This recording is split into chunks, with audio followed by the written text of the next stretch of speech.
vasculaire périphérique. Donc on a sélectionné, pour que ça ne soit pas trop hors sujet, on a présenté un cas de lésion infrapoplitée qui, j'espère, vous plaira et permettra d'ouvrir la discussion. Donc voici le cas d'un patient de 73 ans, tabagique repenti, hypertendu, coronarien ponté, dialysé depuis 5 ans. Je vois la consultation pour un troisième avis, après, dit-il, échec d'angioplastie tibiale. Donc son histoire, il est asymptomatique, un périmètre de marché limité, et puis il voit apparaître des petits points nécrotiques qui lui font mal, qui l'empêchent de dormir, qui évoluent de pire en pire, sur le 4e et 5e rayon, depuis plusieurs mois, qui s'aggravent malgré des soins infirmiers, avec plus récemment ouverture d'une deuxième localisation sur la face externe, sous la malléole du pied gauche. Bon, cliniquement, les pieds sont chauds, les poudistaux ne sont pas perçus. Donc voilà les lésions. Donc des lésions donc sur le 4e et surtout le 5e rayon, et puis une deuxième lésion qui s'ouvre ici sur le bord du talon. Alors on récupère son dossier. C'est un patient qui, quelques mois auparavant, a été pris en charge par une autre équipe avec une angioplastie d'une artère tibiale, avec un stent conventionnel, et l'opérateur essuie un échec sur une occlusion sous-jacente de cette tibiale antérieure. Il évolue pas très bien, donc il est repris une seconde fois, avec là aussi un opérateur essuie un autre échec. Donc on lui propose un pontage distal sur le pied. Le patient fait la biblio, refuse. Un patient pas simple, c'est un avocat qui n'est pas très compliant, donc dossier un peu compliqué. Donc à la consultation, Doppler nous dit qu'il n'y a pas de lésion proximale, qu'il y a une lésion tritronculaire infrapoplitée, avec une occlusion du tronc tibio-péroné à l'origine. Le stent proximal de la tibiale antérieure est bien, mais il y a cette occlusion distale connue, et avec un IPS à 0,43. Alors, qu'est-ce que c'est ? Est-ce que c'est une ischémie aiguë ? Est-ce que, comme nous le disent les néphrologues, ce sont des emboles de cholestérol, puisque le pied est chaud, puisque le patient ne claudiquait pas, et puisqu'il avait une coronarographie 2 ans auparavant ? Est-ce que c'est une ischémie critique chronique ? Est-ce que ce sont des ulcères veineux chez ce patient qui a eu un prélèvement des greffons Safen ? Donc évidemment, c'est une ischémie critique chronique, la fameuse critical limb ischemia des anglo-saxons, qui admet une définition précise. Donc l'ischémie critique, ce sont des douleurs de décubitus, avec des antalgiques, en général morphiniques, depuis une quinzaine de jours, et ou des troubles trophiques, à type d'ulcère ou de gangrène, associés à une hypoperfusion distale. Donc une pression à la cheville, moins de 5 de pression, 30 mm au gros orteil, ça c'est un élément important. Les IPS inférieurs à 0,5, indice peu fiable, parce que très souvent, du fait de la médiacalcose, les artères sont mal ou non compressibles. Et puis si on a la chance d'avoir une TCPO2 inférieure à 10 mm de mercure. Voilà la définition de l'ischémie critique. Et donc ça, c'est un point important, c'est que c'est très souvent la première manifestation de l'artérite. Très souvent, les cardiologues s'imaginent que l'artériopathie, l'ischémie critique, l'artériopathie stade 4, vient compliquer l'évolution d'une claudication qui est négligée. Pas du tout. Ce sont des patients qui sont symptomatiques et qui rentrent dans la maladie vasculaire par ce tableau.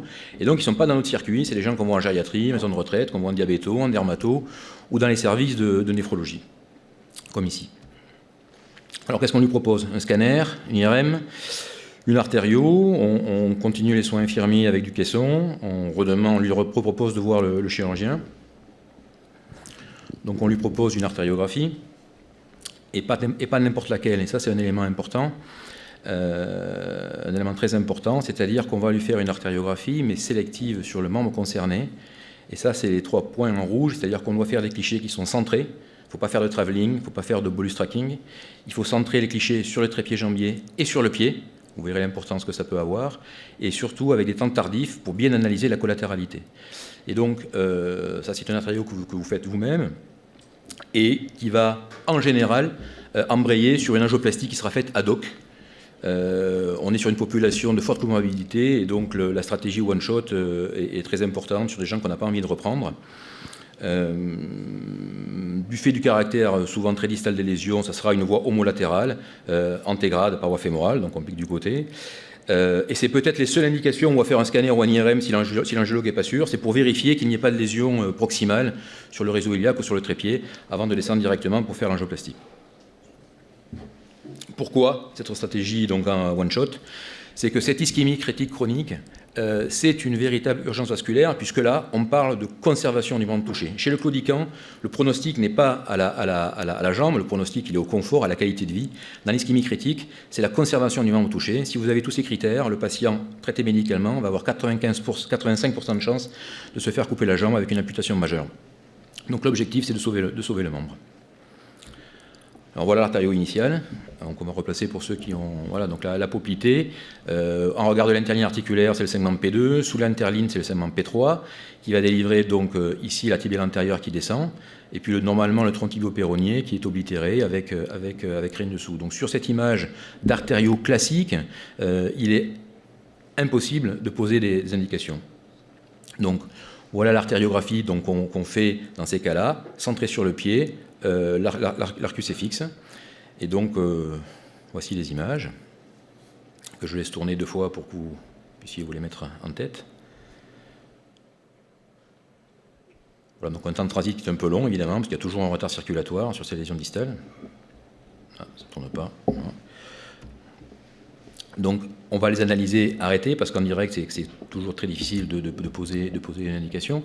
Donc votre tibiale descend, on voit ici qu'elle est occluse à ce niveau-là. Il y a des bridgings collatérales qui viennent se brancher ici, d'accord, et qui viennent se brancher sur une deuxième branche collatérale qui, elle, vient du réseau péronnier, du réseau fibulaire. Et c'est cette deuxième collatérale qui va arriver ici, hein, qu'on voit mieux par là.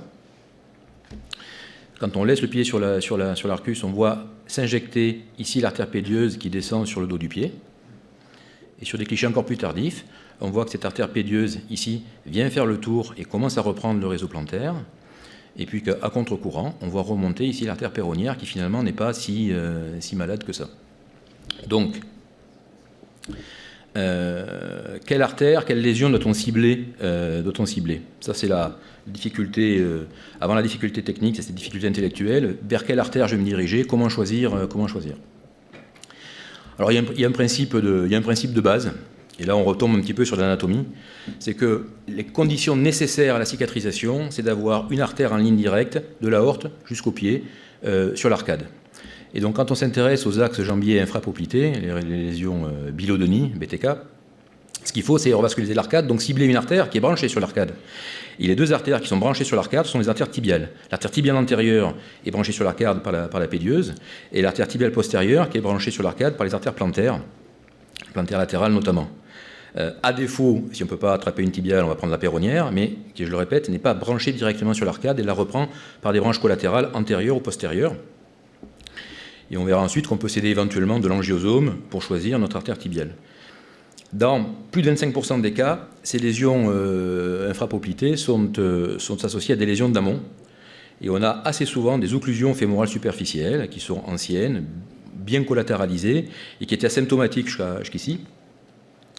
Et tout ce qui marche très bien chez le claudiquant quand on a une occlusion fémorale, de traiter donc ce qui peut améliorer la collatéralité sur une lésion iliaque ou sur une lésion de la fémorale profonde, seront insuffisantes chez le stade 4. Il faut avoir une artère en ligne directe. Et donc l'angioplastie infrapoplitée dans le sauvetage de membres suppose de maîtriser les techniques de revascularisation fémorale superficielle. Voilà, donc un vaisseau en ligne directe vers le pied. Alors l'angiosome, c'est tout bêtement le territoire anatomique et la correspondance avec l'artère responsable. Donc grosso modo, le dos du pied, les 2 orteils, c'est plutôt la tibiale antérieure, le talon, c'est plutôt la tibiale postérieure. Et dans notre cas, on a un double territoire qui est intéressé, puisque la lésion externe du pied, c'est plutôt la péronnière. Et les lésions des orteils, c'est plutôt le territoire tibial postérieur par le biais de l'artère plantaire. Donc, dans notre stratégie, on se dit, on va d'abord essayer de réouvrir le tronc tibio-péronnier, puisque sur des critères angiographiques qui nous montrent que la péronnière est de bonne qualité, et sur des critères d'angiosome, l'appel de la face externe, on va résoudre une partie du problème.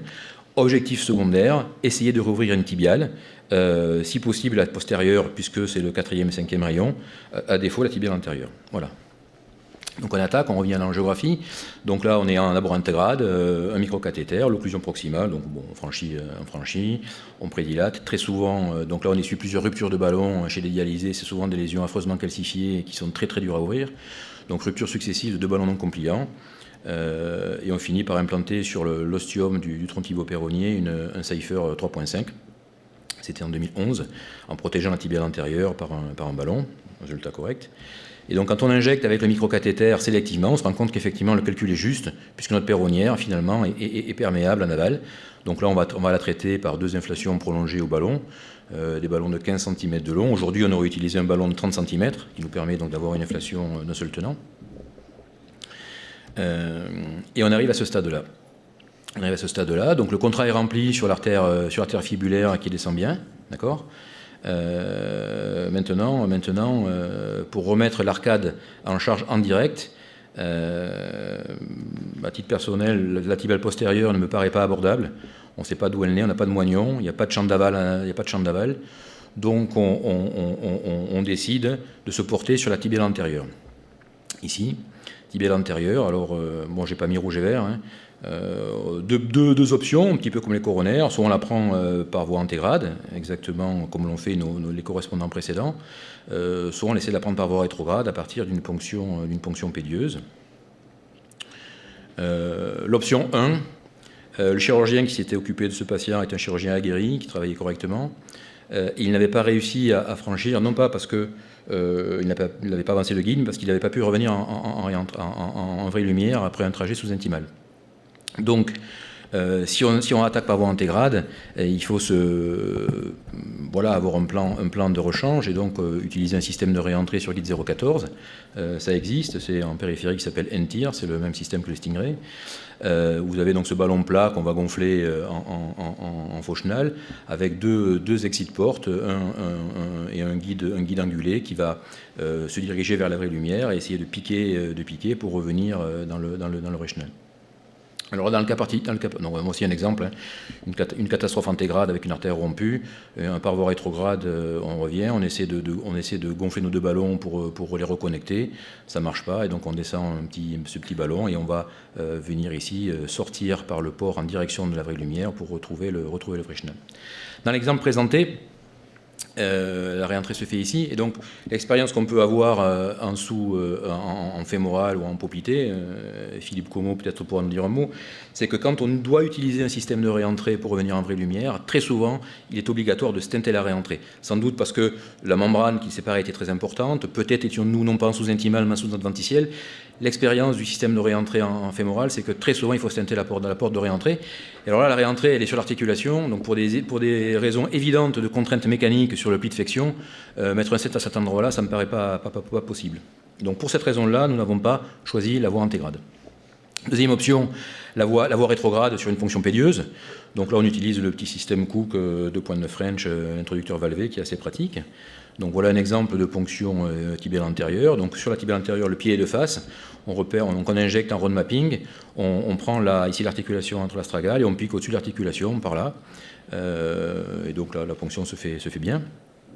Et vous voyez là aussi que nous aurions classiquement piqué ici. Et vous voyez que là, une ponction rétrograde suppose de piquer carrément sur l'arcade. Donc ça, c'est pas simple. Il y a un Italien, Manzi, qui fait ça très bien. C'est une artère qui est de petit calibre, qui est extrêmement spastique. Et donc moi, je trouve que c'est difficile. Deuxièmement, il y a toujours le risque d'abîmer la seule artère qui lui reste sur le pied. Il y a un risque de compromettre la collatérale. Donc c'est une solution qu'on n'a pas retenue en premier, qu'on a gardée en réserve en cas d'échec de la troisième option, qui était d'aborder par voie rétrograde via les collatérales. Voilà. Donc ce qu'on fait, c'est qu'on descend dans notre perronnière, on va reprendre la petite collatérale qui bridge, le microcathéter, et donc on va donc par cette collatérale franchir ici l'occlusion de manière rétrograde via la collatérale. Mais il ne veut pas passer. Il y a un bug.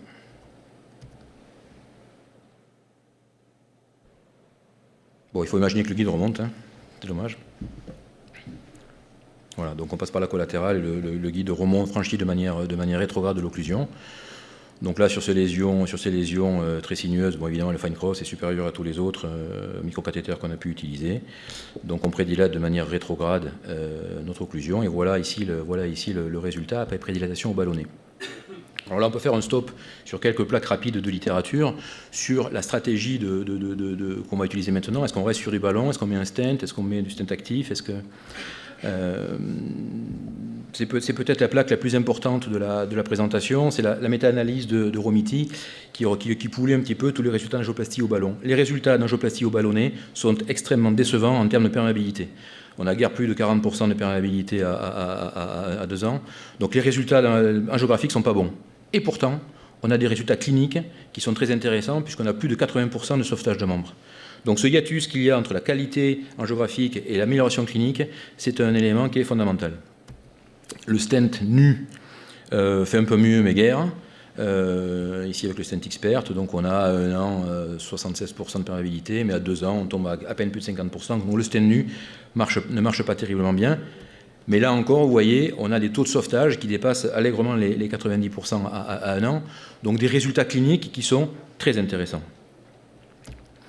Sur le stent actif, là on a encore un progrès, 3 essais, 2 avec du sirolimus, 1 avec de l'éverolimus, où on a des taux de perméabilité qui dépassent maintenant les 80%, avec un petit bémol, c'est que ces études s'intéressent à des lésions qui sont des lésions relativement courtes, 17, 30 mm, donc des lésions proximales, qui ne représentent pas la majorité des lésions que l'on rencontre.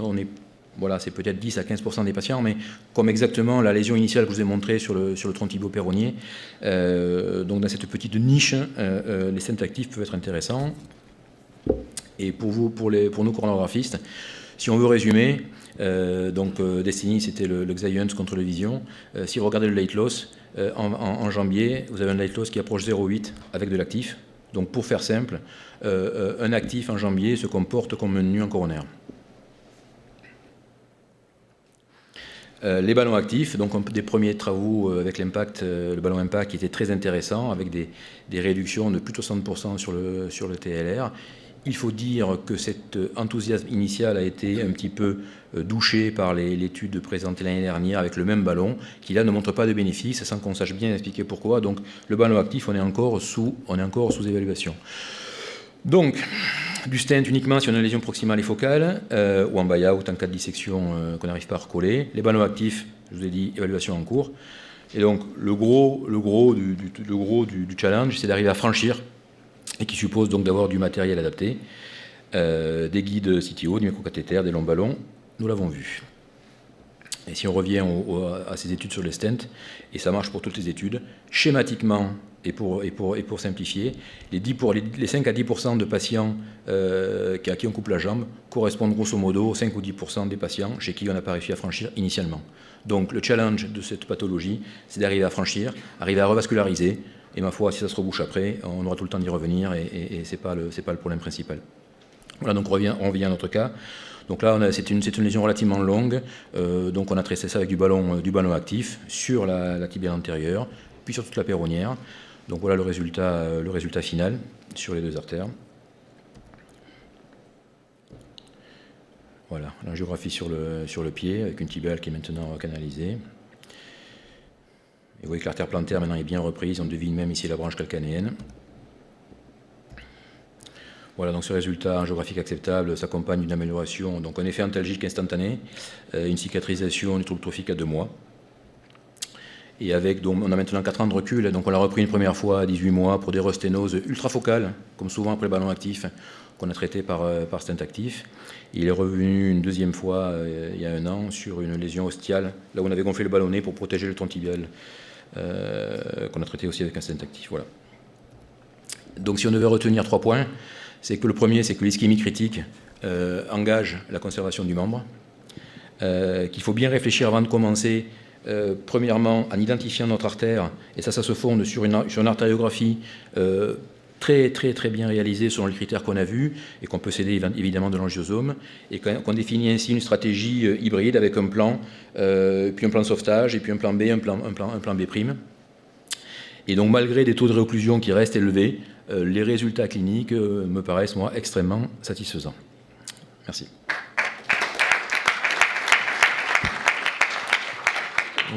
Merci beaucoup pour cette superbe présentation. Est-ce qu'il y a des commentaires, des questions, des regrets de ne pas faire la même chose dans vos centres respectifs?